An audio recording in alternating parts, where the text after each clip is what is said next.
encanta llegar a un lugar y aprovechar ese tiempo. Amén.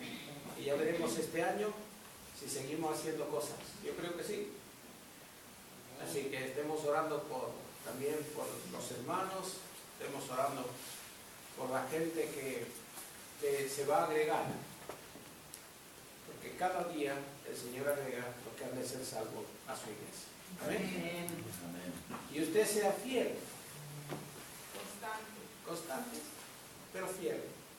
Este pasaje que vamos a leer es un poco, es una historia conocida, pero vamos a ver algunos aspectos de esta historia en la cual nosotros podemos identificar.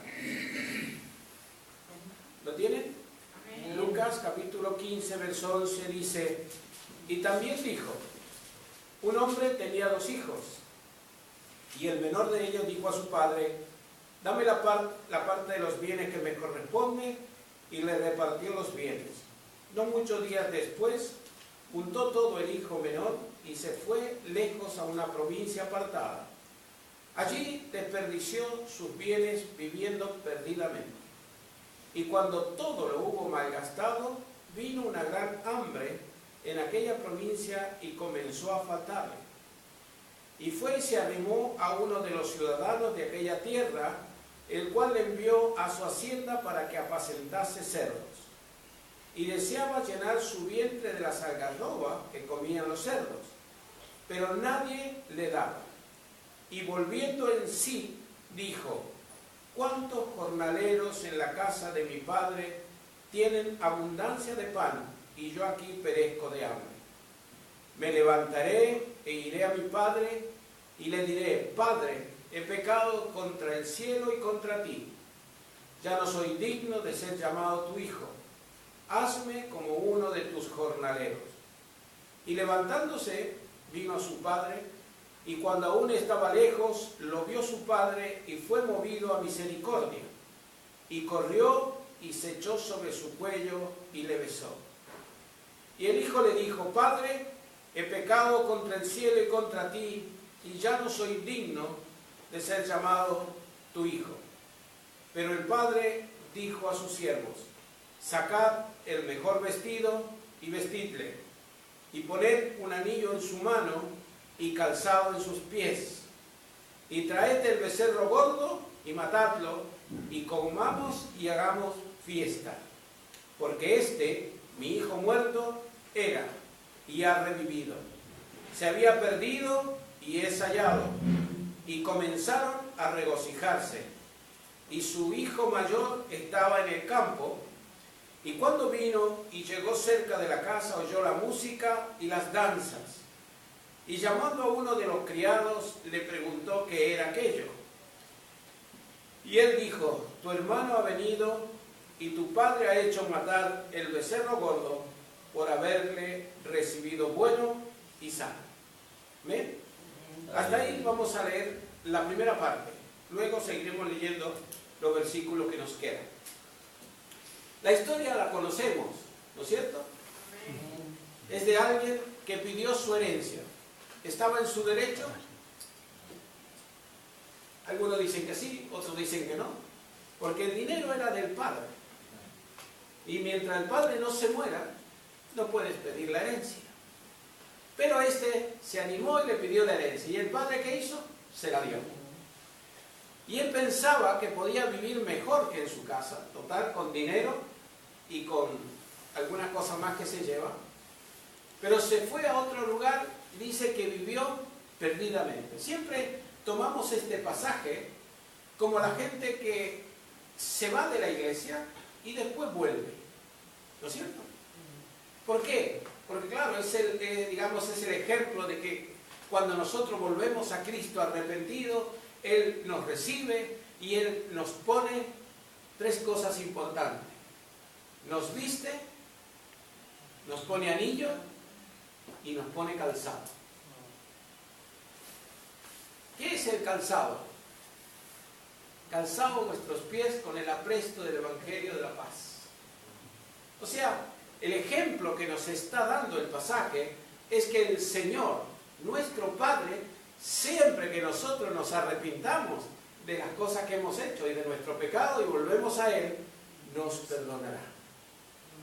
Y no solamente nos perdonará, porque fíjate que Él, viéndolo que llegaba, porque el Hijo hizo una oración, ¿de qué? De arrepentimiento delante del Padre. Le diré a mi Padre, ya lo dijo antes, ¿no? Y cuando se encuentra con el Padre, vuelve a decir la misma oración. Padre, pecado contra ti y contra el cielo. ¿No es cierto? Y entonces dice, hazme uno, pues ya no soy digno de ser tu hijo. Hazme uno de tus jornaleros. ¿Cuántas veces hay gente, yo conozco hermanos que han estado firmes en el Señor, que han sido diáconos, que han sido obreros en la iglesia y de pronto están en la calle? No son ni obreros, ni son nada. Y dicen, no, pero es que yo ya pequé, ya no puedo ser hijo de Dios. Y tienes que volverle a repetir que si te arrepientes, el Señor perdonas tus pecados. Hay una cosa que siempre hace Dios y es perdonarnos. Pero hay una cosa que tenemos que hacer nosotros, arrepentirnos. Ahora, cuando venimos al Señor, lo primero que hace el Señor, nos besa. Dice que se colgó del cuello del Hijo y le besó. Luego dice que le dijo, traed ropa buena. Nos viste el Señor. Porque cuando andamos en pecado, andamos andrajosos, ¿no? Y sucios. Y cuesta arrimarse a una persona que está andrajosa y sucia.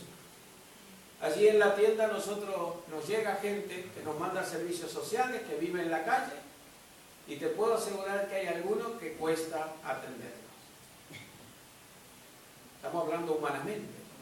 Pero ¿qué es el pecado? El pecado huele. El pecado es lo que te lleva a perder los beneficios de ser hijo de Dios. Pero cuando nosotros nos arrepentimos y venimos a Él, Él nos perdona y comienza a transformarnos. Primero, nos pone ropa. Segundo, nos prospera. Vestirnos quiere decir que el Señor nos va a vestir con vestiduras blancas. Nos limpia con su sangre preciosa del pecado y nos pone vestiduras blancas. Luego, nos prospera el Señor. ¿Qué significa la prosperidad? Sino el anillo, y hay también un compromiso de parte de Dios. Nosotros tomamos el compromiso con Él que nos pone el anillo. Y nos pone calzado. Dije yo que era el apresto del Evangelio de la paz, ¿no?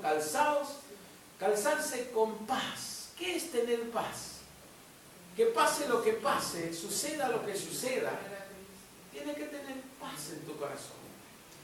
Yo el otro día hablaba con uno y le decía que había perdido él algunas propiedades con esto de la crisis, y dice, yo no sé qué va a pasar. Le digo, ¿te quedan propiedades? Sí, se me quedan 3. Digo, bueno, todavía tienes. Sí, pero es que, a ver, y si viene más crisis, no me quedará nada. Y si te mueres, ¿qué te queda? Nada. Nada te llevas. No te puedes llevar nada. Es en la casa donde no te lo puedes sacar. Claro. Y tampoco la caja se pudre. O sea, no te llevas nada. Lo importante es lo que tú estás mandando para el cielo. ¿Cuáles son los materiales que estás mandando? ¿Qué es lo que estás haciendo? No para beneficio de Dios, sino para tu propio beneficio. Es como si los que vivíamos en Argentina, ¿no es cierto?, hubiéramos mandado dinero para acá, para España, para que nos tuvieran una casa. Y cuando nos veníamos, tenemos una casa. Un poco difícil para los argentinos hacer eso. Pero, ¿qué estás haciendo? ¿Qué es lo que tú estás aportando para el reino de los cielos? La Biblia dice, buscad primeramente el reino de los cielos y su justicia. ¿Y lo demás qué? ¿Qué es lo demás? Lo que nosotros andamos buscando cada día. Eso es lo demás. Pero el Señor nos indica, busca primero el reino de Dios. y el reino de Dios está entre vosotros. Jesús dijo, el reino de los cielos se ha acercado a vosotros. Y es la venida de Cristo lo que nos ha hecho estar en el reino de los cielos. La primera venida. La segunda venida nos va a llevar a las moradas que Él ya ha preparado para nosotros. Y eso es lo más importante que tenemos en esta vida. Prepararnos para vivir por la eternidad. Algunos viven con lo que pueden y acá en esta tierra. Y pensando, y cuando me muera, no sé qué pasará. En cambio, nuestra esperanza de hijos es que vamos a estar con Él en mansiones celestiales. Eso es lo que dice la palabra. Y entonces, este hijo, ¿qué hizo? Se arrepintió y volvió a la casa de su padre. Y su padre solamente lo restauró. ¿Verdad? Esto lo conocemos. Y decimos, ¿cuánto de nosotros el Señor nos ha restaurado? ¿Cómo éramos antes y cómo somos hoy? ¿Cuántos han sido librados de la muerte, de la droga? ¿Cuántos han sido librados de tener una vida sin nada? A Mirta Dios la libró de suicidarse. Siempre ella cuenta su testimonio. Cuando estaba por ir a hacer el suicidio, se iba a suicidar, se iba a tirar debajo de un camión. Dios le habla a través de una hermana, que es nuestra tía, y Dios hace la obra. ¿Cuántos de nosotros hemos estado en una situación difícil? Amén. Yo pienso que el Señor te ha escogido como hijo suyo. Y aún cuando te pecas, aún el Señor está con los brazos abiertos esperándote. Lo abraza y hace una fiesta, ¿no? Manda a los que tiene Él a su servicio y dice, ¿matar? ¿Qué cosa? ¿A qué mataron? Bueno, al hijo le mandaron, el hijo por otro lado le mandaron a matar un cordero. No. A nosotros no sé. Dice, El becerro gordo. ¿el becerro? O sea, ¿sabes? En Argentina nosotros muchas veces, no es como aquí, pero siempre en el fondo de la casa, porque teníamos una casa con mucho terreno, ahí en el fondo cada año mi abuelo tenía los cerditos. No, pavo no, cerditos. Tenía la chancha, la cerda, y que va teniendo cerdito, y los cerditos lo iba sacando, y después tomaba uno, que ese lo engordaba para el otro año. Cuando tenían 150 kilos, lo despachaba. Pero siempre había uno que era el que lo engordaba. Ese todos los años. Y ahora dice que acá el padre tenía uno preparado ¿para qué? Para la fiesta. ¿No es cierto? Y había fiesta, y hay fiesta cuando un pecador se arrepiente en los cielos. ¿No es cierto? Ahora, de pronto encontramos el otro hijo. Lo que habíamos leído. Él dijo, y llamó a uno de los criados y le preguntó, verso 26. Bueno, desde el 25 podemos leer. Y su hijo mayor estaba en el campo, y cuando vino y llegó cerca de la casa, oyó la música y las danzas. ¿Qué encontró? Música, fiesta. ¿No es cierto? Y llamando a uno de los criados le preguntó qué era aquello. Y le dijo, tu hermano ha venido y tu padre ha hecho matar el becerro gordo por haberle recibido bueno y sano. Hasta ahí vamos bien, ¿no? Había música, estaba todo que parecía que estaba bien. Re bien, ¿verdad? Pero ahora vamos a ver la otra parte, el otro hijo. Entonces se enojó y no quería entrar. O sea, se enojó y no quería entrar a la fiesta, ¿verdad? Que el Señor nos ayuda a que cuando veamos gente aquí en la iglesia que ha vuelto, que retorna o que están y que tienen un sitio, no nos enojemos. Dice, entonces se enojó y no quería entrar. Salió por tanto su padre y le rogaba que entrase. Mas él respondiendo dijo al padre, he aquí, tantos años te sirvo y no habiéndote desobedecido jamás. Y nunca me has dado ni un cabrito para gozarme con mis amigos. Pero cuando vino tu hijo, que ha consumido tus bienes, con rameras has hecho matar para él el becerro gordo. Entonces le dijo, y ahí nos vamos a detener.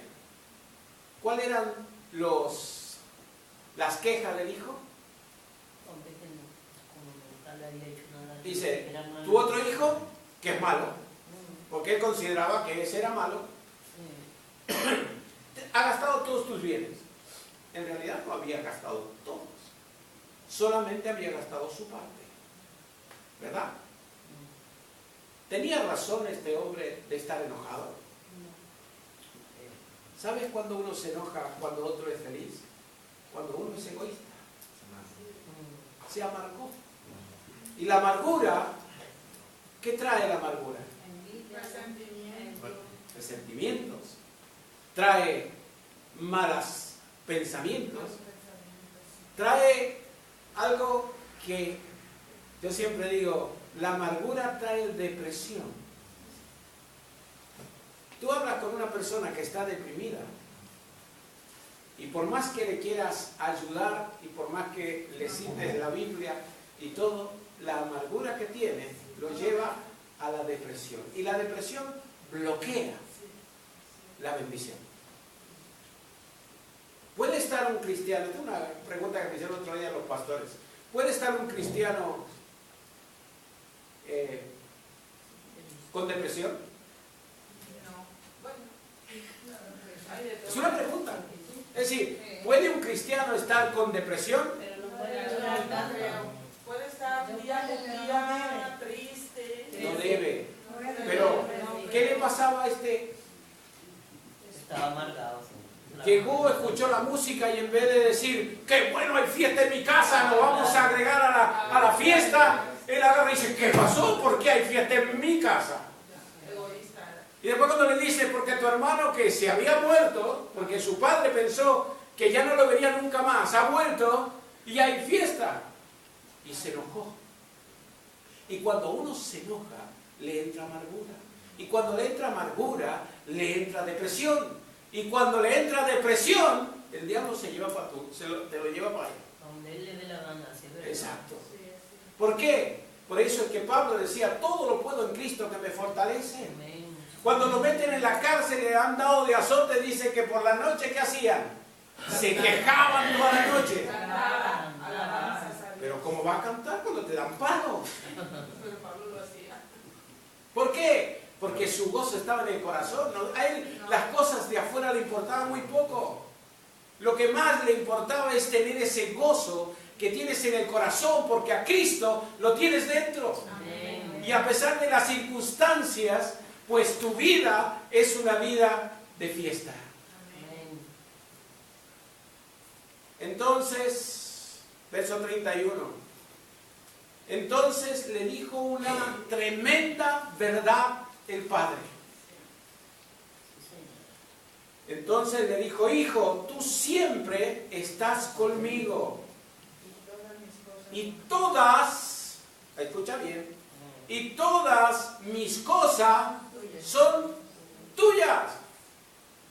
¿Sabes que no había entendido él que todo lo que había era de él y que él podía haber matado al becerro gordo, podría haber matado un cabrito, podría haber hecho fiesta, porque todo lo que tenía él, porque recuerda que la mitad de los bienes se la dio al otro. Quiere decir que todo lo que tenía ahí, ¿de quién era? De él, pero tú, el padre, le tuvo que decir, hijo, todo esto es tuyo. La salvación y la vida eterna es tuya. Amén. Hay muchos que se piensan que todavía tienen que hacer caminatas, que tienen que